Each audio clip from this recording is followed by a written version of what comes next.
אז למה בכלל להשתמש בחומרים טבעיים ובמוצרים טבעיים?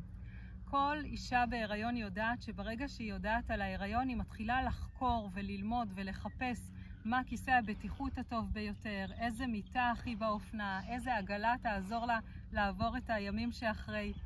אבל הרבה מאיתנו לא חושבות על התינוק עצמו ועל האור שלו ועל הבריאות שלו. התינוק מגיע מסביבה הרמטית בתוך הבטן שלנו, בתוך מי השפיר, הוא עטוף ומוגן בוורניקס, בחומר שומני, שבעצם הוא המערכת החיסונית של התינוק.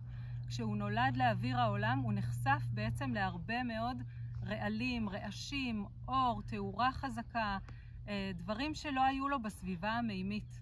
ברגע הזה האור של התינוק הוא ההגנה היחידה שיש לו, הוא המערכת החיסונית שלו.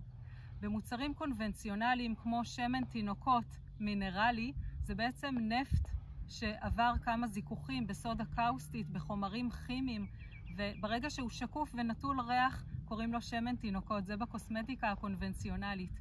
המוצרים הקונבנציונליים מכילים משמרים, מבסמים סינתטיים, כל מיני חומרים שאנחנו ממש לא רוצים לשים על תינוק שכרגע נולד. מה כן?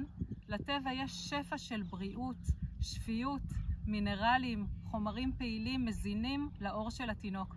לדוגמה, שמן שקדים, שמן מעולה שמזין את אור התינוק, עשיר בוויטמין E, ויטמין A, ויטמין C, מזין ומגן על אור התינוק, תומך במערכת החיסונית שלו. צמח הלבנדר שמרגיע, נותן לתינוק תחושה של ביטחון והרגעה, שינה עמוקה וטובה יותר. זה צמח שנמצא בכל מוצרים להם ולתינוק שאנחנו רוקחים. שמן זית, ויטמין E, יש לטבע שפע של מינרלים וויטמינים מעולים לאור של התינוק. אז כשמדובר בבריאות של התינוק זה ממש לא המקום לחסוך, עדיף אפילו לקצץ במקומות אחרים, אבל כשתינוק בא לעולם זה הזדמנות גם לאמא להתחיל לטפח ולהזין את עצמה בקוסמטיקה אורגנית משובחת, ואת ההבדל ישר מרגישים.